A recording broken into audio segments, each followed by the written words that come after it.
talking about dealing with weeds, one of the most common places that people would spray is around the base of trees, which of course isn't good for the tree at all.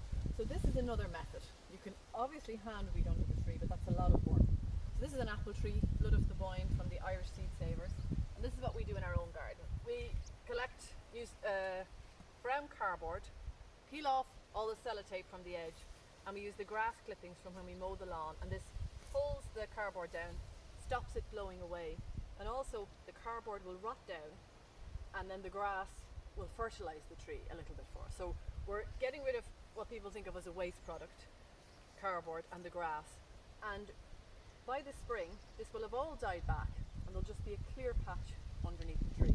We tend to do this every year, and it means we don't have to weed under our trees, and the tree gets every chance to grow. It doesn't have to compete with weeds. So this is bindweed, and it's a bit of a divil. You can see how it's clinging on to the nepeta. And this whole bed was full of bindweed, but we dug it all out. And this is one little bit that's left. There's a few bits through the bed. So I've been keeping my eye out. You can see I have my fork here, and I'm sticking it in, and I'm really trying to get down to the root without breaking it. You can see that there. It's a real white brittle root. If I pull this, it just snaps. So that's why I have the fork. I really try and dig it out and get every single bit of it out.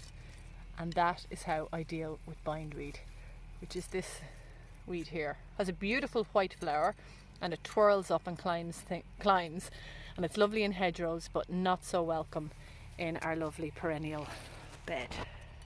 So I'm just digging out some docks that have self-seeded in my squash patch, and I wanted to show you. I'm sure people know, but I wanted to show you how to do it. I use a fork, I don't use a spade.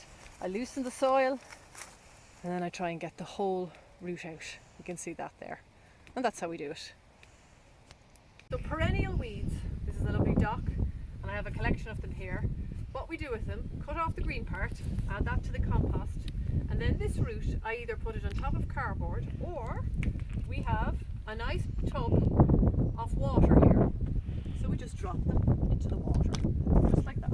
In they go. And these will rot down. You can see this lot here have already rotted down. We just leave it sitting here for a few weeks, and then it will turn to this black gunky liquid, and we can use this as a liquid feed.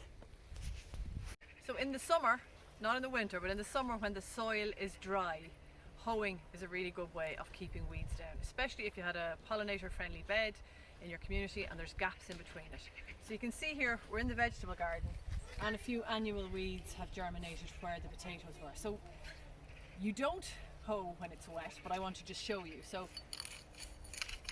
it is as simple as that. Now in the summer, if it's dry, these will just die off. If there's rain forecast, you can pull them off and add them to your compost.